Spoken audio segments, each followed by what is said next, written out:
Hello there, my dear friends. It's good to be with you. Salamun alaikum. Recently, I've seen quite a few people refer to chapter 17, the chapter called Isra, to discuss the current events in Gaza, Palestine, and to offer the Muslim some solace. Not just a Muslim, all people, all freedom-loving, all justice-loving people throughout the world to give them some sort of solace in this difficult time when we see injustice rising to such a level that we almost doubt, whether there is going to be justice in this world. And there's a few verses in the Quran that, in fact, offers that solace. And I know there's a few internet teachers and scholars and so on that have offered these verses, that have shown you these verses, but I've come to the point in my own translation where I've actually coincidentally reached chapter 17. So I've come up with a translation, and that's what I want to share with you, but I'm going to explain a bit to you why this verse gives me such immense encouragement. In fact, the word Bashiril Ladina is in the verses. So Bashir means to give news, to give encouraging news, So the verse, in fact, uses the word encouragement also. So it's very relevant. And here it reads, to the Israelites, A'udhu billahi minash shaitanir rajim, Bismillahir Rahmanir Rahim, وَقَضَيْنَا إِلَى بَنِي إِسْرَائِيلَ فِي الْكِتَابِ لَتُفْسِدُنَّ فِي الْأَرْضِ مَرَّتَيْنِ وَلَتَعْلُنَّ عُلُوًّا كَبِيرًا. To the Israelites we decreed in the divine master plan, twice shall you corrupt the world while occupying a position of great eminence. And then verse 5. When the time of the first of these promises came to pass, we deployed against you one who served our purpose, one capable of extreme violence, who swept throughout your homes. And so the first promise was fulfilled. Let me just explain to you this verse here. فَإِذَا جَاءَ وَعْدُ أَوْلَاهُمَا. Right? So the first of these two promises, in fact, the first 17.4 says there will be two. There will be twice when you shall spread corruption on earth. And then it says the first of these two, the text says, is when a terrible man, a terrible ruler, a feared ruler, Ba'si Shadid, Ola Ba'si Shadid, Uli Ibadan Lana Uli Ba's Shadid. One who served our purpose, who inherently, who was capable of great violence and brutality. Right? So the first of these was back then. And we can only speculate that the first of these, which is in the past tense here, was of course the probably the Babylonian in captivity. Could be the assault by Nebuchadnezzar in the 7th century before the current era. Or it could also be the terrible destruction, but that was more siege, that was visited upon Jerusalem in 70 AD by the Romans, Tacitus. I'm inclined to think that the first terrible routing and leveling of Israel, of the power of the Israelites, was by Nebuchadnezzar. I'm inclined to more see that as this particular verse, the description of this verse. One capable of extreme violence. So that suits actually Nebuchadnezzar very well, who swept through your homes And so the first promise was fulfilled. And that is the first promise, right? Then we granted you a reversal against them and a second opportunity. We possessed you with wealth and underlings, elevating your numbers greatly. So here now the story goes on. ثُمَّ رَدَّدْنَا لَكُمُ الْكَرَّةَ عَلَيْهِمْ وَأَمْدَدْنَاكُمْ بِأَمْوَالٍ وَبَنِينَ وَجَعَلْنَاكُمْ أَكْثَرَ نَفِيرًا. So the story continues. There's a massive reversal. There's a comeback. And now the important verse 7. That is a lesson to the Israelites. When you do good, you benefit yourselves. So you are capable of good. When you do good, you benefit yourselves. And when you commit evil, you yourselves suffer. So what we see in the world today around us, the control, the levers of power, the banking systems, and it is a fact. If you still don't know that now, then you are fast asleep. The international banking order, the most powerful media and entertainment controllers on this planet are all connected to Bani Israel. And if you question that, then you better change the channel now, because that is a done deal. We've done the research, we've given you the proofs that Bani Israel, the Israelites, maybe it's not the exact same blood type of the people who ruled the first time, but people in their name, people who follow their thinking, their belief system, their ideology, who have the same type of arrogance, are controlling this planet, my friends. And they, as the Quran says here, when you do good, you benefit yourselves, but when you use such power to commit evil, you yourselves will suffer. Now we come to the second rule. And it starts here. فَإِذَا جَاءَ وَعْدُ الْآخِرَةِ لِيَسُوءُ وُجُوهَكُمْ. Right. So now the tense shifts to the present or the future tense. In Arabic there's two tenses. There's the done tense and the to be done tense. Right? The perfect tense, which is done, it's complete, and there is the imperfect tense, which is not yet done. And so clearly the first promise was fulfilled. Now we come to the second promise, and I continue on the second line. When the final promise comes to pass, it will be for them, so those who are attacking the Israelites, right? Those who wage war against these the arrogant powers of Israel, who are spreading corruption now for the second time. So the corrupt section of the Israelites, when the second or the final promise comes to pass, it will be for them, those in opposition, for them to disgrace you. لِيَسُوءُ وُجُوهَكُمْ. Disgrace you, bring dishonor to you, expose you, reveal your ugliness.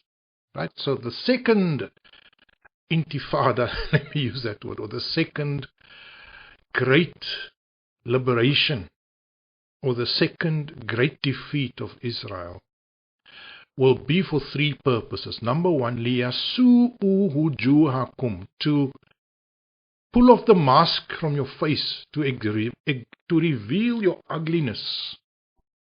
وَلِيَدْخُلُوا الْمَسْجِدَ كَمَا دَخَلُوا أَوَّلَ مَرَّةٍ, and it will be to reopen the sanctuary or the sanctuaries. Because there are many sanctuaries, and the Quran uses the word masjid, but a masjid is a place of worship, a sanctuary, a place of safety, a haven. And in this line, the Quran says, the second time it will be to unlock the churches, the mosques, the synagogues, Masjid al-Aqsa that the Muslims are familiar with, and to clear the way, to clear the blockage which you've placed in front of these. Remember, Israel has not just blocked the masjids, they've also blocked the churches. They've blocked the sanctuaries, all of the sanctuaries. And then the final thing is, very importantly, and to shatter in pieces وَلِيُتَبِّرُوا مَا عَلَوْا تَتْبِيرًا, and to shatter in little pieces that which represents arrogance. So, 3 things that we can expect in the second liberation from the corruption of the Israelites. And that is, number 1, that you will be exposed for your evil and your ugliness, Israelites, those who are engaged in that type of behavior. Number 2, that access to the sanctuaries or the holy places shall be open. And number 3, that all your arrogance throughout this planet shall be shattered to pieces. But now it doesn't end there. We need to look at the final few verses, because that affects us. You see, now it comes back to us. Those who are doing the liberation, the work of God, God may yet give you a chance. You may yet relent for you. I'll read the text. There is a chance that your divine Lord will yet relent for you. But if you, on your part, live up to the prediction, we shall fulfill our devastating response. So it's a final warning. It's a final warning to the Israelites. In the end, hellfire is where those who suppress truth shall be imprisoned. So here's a warning. There is yet a chance. The divine Lord offers a chance still. And then it says, now it comes to a crucial point to those who are doing the liberation. You see, you and I who are interested in bringing liberation to that troubled land. This Quran, in هذا القرآن يهدي للتي هي أقوم. This Quran does indeed show the way to what is most upright. Now you see, it's not this Quran and Hadith. It's not this Quran and Sunnah. Please, now you see, why do we invent terms? Why did we invent a duality called Quran and Hadith? It's not in the Quran. Quran and Sunnah, Quran and Sunnah, Quran and Sunnah. In the Quran, we only see the word Quran. This Quran, not this Quran and Sunnah, this Quran does indeed show the way to what is most upright. Now, I can hear them saying, yeah, but Anwar, the Quran says that we must follow the Sunnah. Well, the Quran says follow the Quran. Whatever is in the Quran. The Quran also says you must follow Lut, and you must follow Nuh, and you must follow Ibrahim. We don't say follow Quran and follow Ibrahim. Follow Quran and follow Yusuf. There are many people that the Quran says they were guided. Follow them. But we only have to follow the Quran. Nowhere in the Quran does it say follow the Hadith books.